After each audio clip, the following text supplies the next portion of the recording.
Simple सी बात, जो जिस बात को कंस्ट्रक्ट किया गया कि गुंडागर्दी है, उसके पहले का ट्वीट में एक लिमिटेड अमाउंट में लिखा जा सकता है, आप सभी को पता ही है। पूरा निबंध नहीं लिख सकते, you can't right an entire essay on the tweet. तो उसमें मैंने पार्ट बाय पार्ट लिखा था। जिस पोर्शन में मैंने लिखा था कि गुंडागर्दी है, बस उसके पहले का ट्वीट आपने जिक्र नहीं किया।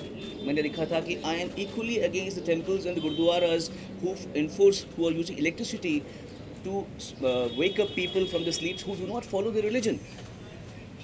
मैं नहीं, मतलब अगर मैं I can never do this to Muslim कि वो घर के सामने आके मैं बोलूँ हरे राम राम, मैं ये नहीं कर सकता, क्योंकि मैं समझता हूँ कि उनको इससे कोई संबंध नहीं है। They will not enjoy what means prayer to me does not mean prayer to them. तो मेरा सिंपल सा ये कहना था कि हम इतनी थोड़ा सा आपस में एक कंसिडरेट नहीं हो सकते कि पूरे वर्ल्ड में जो बड़ी बड़ी कंट्रीज है वहाँ ऐसा नहीं होता। आप अमेरिका बनना चाहते हैं, वहाँ ऐसा नहीं होता। आप ऑस्ट्रेलिया बनना चाहते हैं, वहाँ ऐसा नहीं होता। तो बार बार आप लोगों के मीडिया के माध्यम से ये बात पे जोर दिया जाता है कि everybody has the right to their opinion, so simply I also have the right to my opinion, it should not be misconstrued.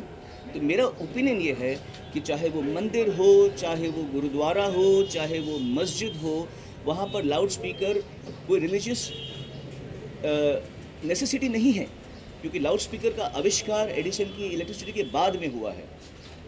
तो ये कोई धर्म का हिस्सा नहीं है कि बहुत सदियों से चलती आ रही है बात। ये एक मेरे हिसाब से जब किसी मंदिर के ऊपर या किसी मस्जिद के ऊपर लाउड स्पीकर लगाया जाता है तो ये एक स्टेटमेंट बोली जा रही थी कि मैं देखो तुम सबको बता रहा हूँ यहाँ पे मेरा रिलीजन पे चलता है। मेरे हिसाब से ये गुंडागर्दी है, ये मेरा मानना है। आपके लिए शायद ये लाड प्यार होगा, मेरे लिए लाड प्यार नहीं है। मेरे लिए ये गुंडागर्दी है कि कोई अपने धर्म को जोर जोर से, और मैं इक्वली प्रोसेशन, मैंने पहले भी ट्वीट्स में लिखा हुआ है, ये जो रास्ते में जब फेस्टिविटीज़ होती हैं, मैं कोई नाम नहीं लूँगा, उसमें जो लोग दादागिरी से करके नाचते हैं, ए हटो ये करो वो करो, इन लोगों की तकलीफ हो जाती है, पुलिस की तकलीफ हो जाती है। और क्या कर रहे हैं वो, बेसिकली धर्म के नाम पे शराब पी के नाच रहे होते हैं, फिल्मी गाने बजा रहे होते हैं। तो मतलब ये दादागिरी नहीं है।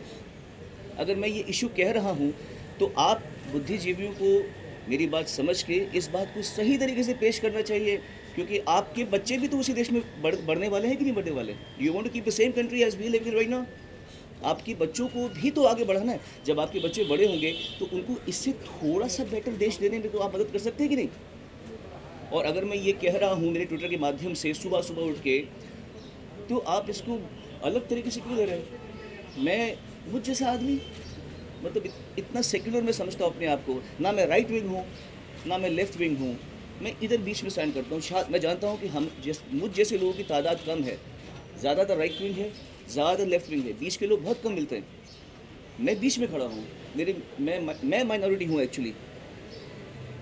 खैर, मेरा यही आप लोगों से कहने का मतलब था। हालांकि मैंने ज़िंदगी में कभी इस तरह की बड़ी बड़ी बातें ऐसे भुला के नहीं की हैं। हम आपस में आप भी बातें करते हैं, हम भी बातें करते हैं, but I have never had to make a speech out of this, जो मैंने कभी बिना प्लान किए मैं कह रहा हूँ।